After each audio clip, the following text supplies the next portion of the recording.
So I have the honor of introducing the session on robust manipulation and assembly. And without any further ado, I'll turn the floor over to Calder, Phillips, Grafflin. Thanks, Ken. So I'm going to be talking about our work producing and then executing policies robustly so that we can perform manipulation tasks that involve significant contact using the compliance of the robot.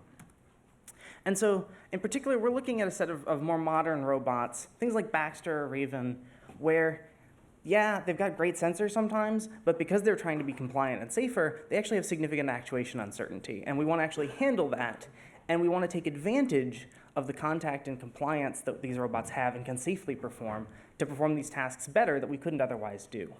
But of course, we're working with uncertainty here, and we can't just plan a trajectory, pass that trajectory to a controller, and follow it. We actually need to specifically think about unexpected behavior, plan for it in advance, and then handle that during execution.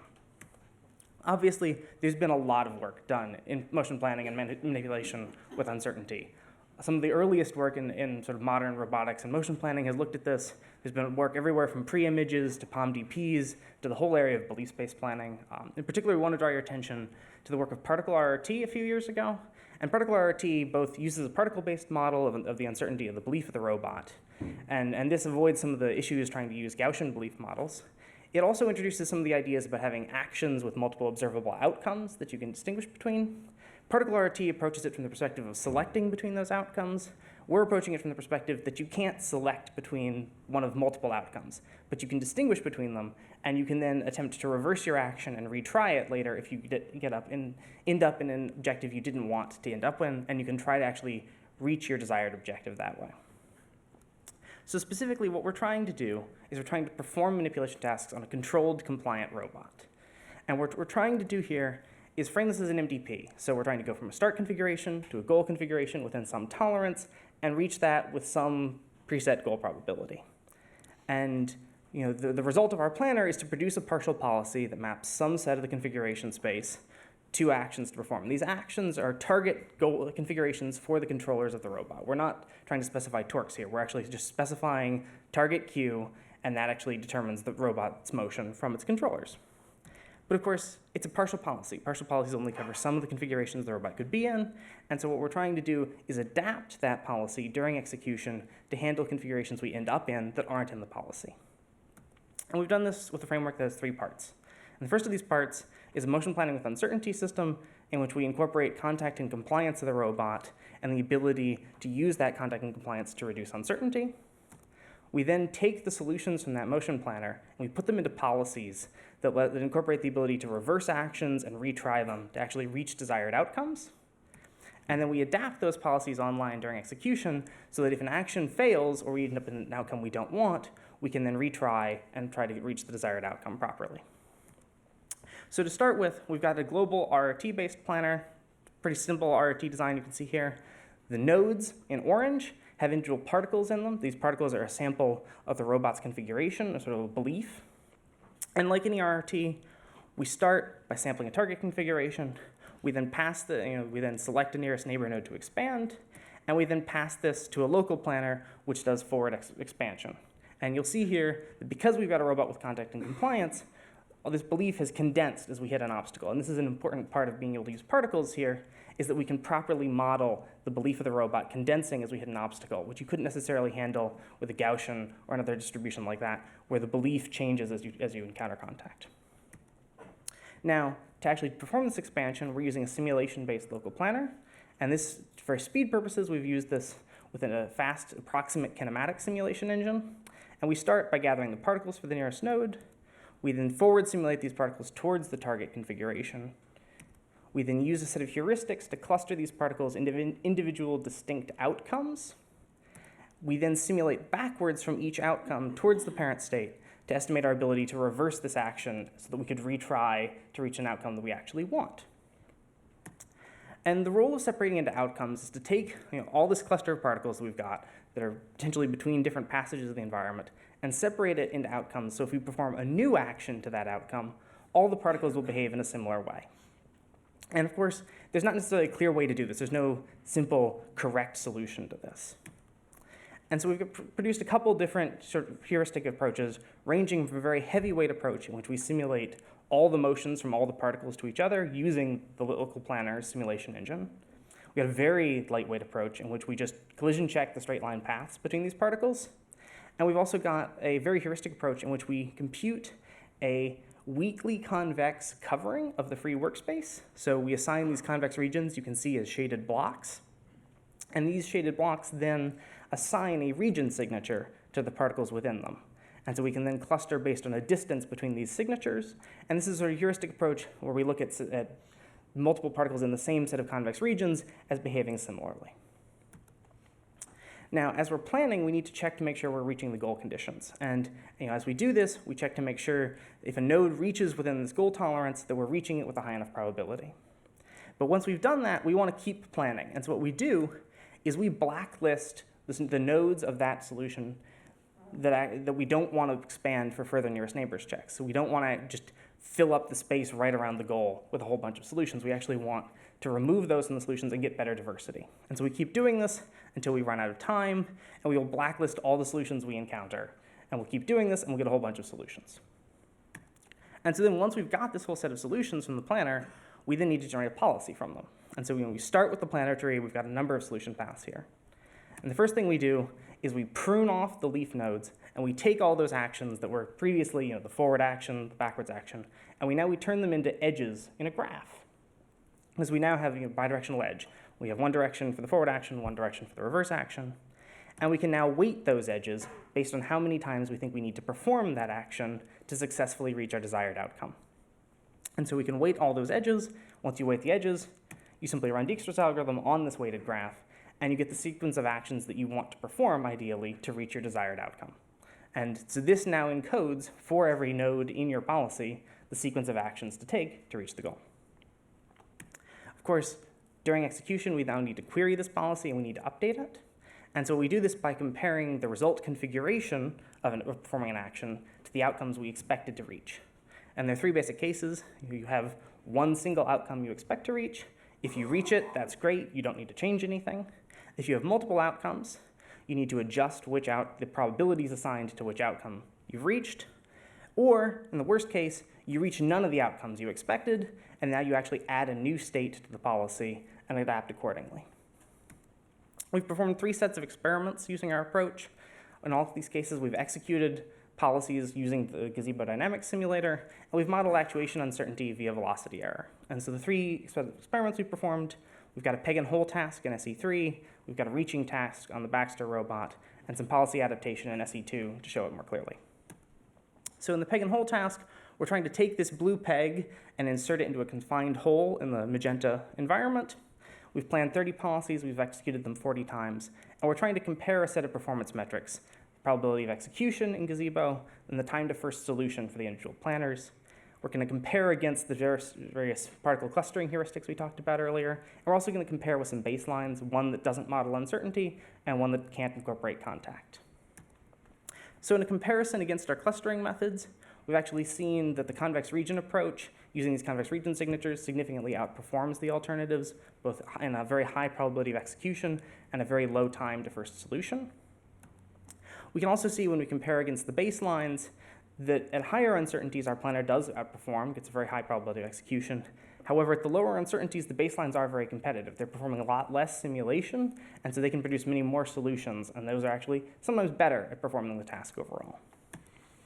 In our reaching task with the Baxter robot, we're trying to reach the arm into a confined space on the wall. We've planned policies 10 minutes planning time. We've executed them eight times each. And planning with uncertainty, incorporating all of this, we succeed about 79% of the time. Planning without uncertainty, we only succeed 70% of the time. You'll see here that because there's so much simulation being involved to plan with uncertainty, that we reach significantly fewer solutions, and it takes us significantly longer to produce them. And this is a constant issue here. The more simulation you do, the better the results you'll get, the more time it takes. And the final test we've done is policy adaptation in an SE2 environment. We've got these 3 distinct passages. And what we're doing here is we're planning a policy, we're then blocking the highest probability path in that policy, and we watch to see the policy update and adapt accordingly.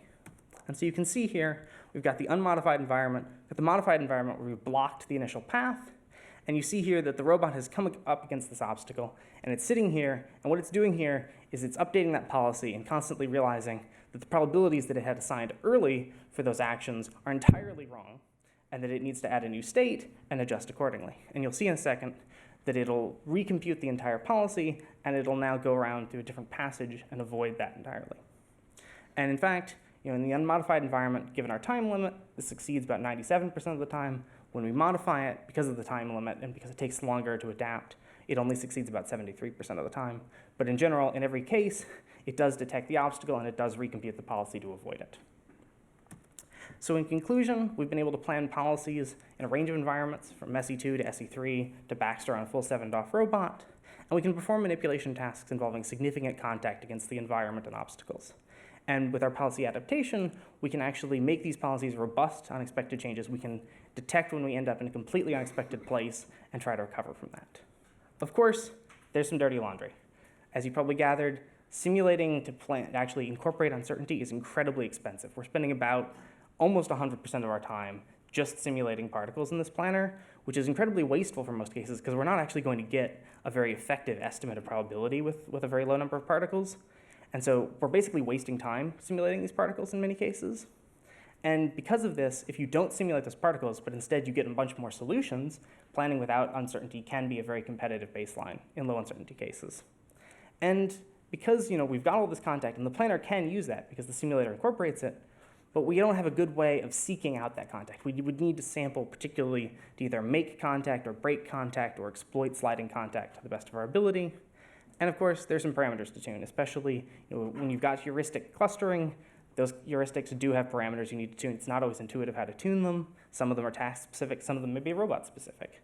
And there are a couple other steps, in particular because we've got a simulator, there are parameters to the simulator that you need to set accordingly if you want your simulator inside your planner to work properly. And with that, I'd like to thank you and open up for questions.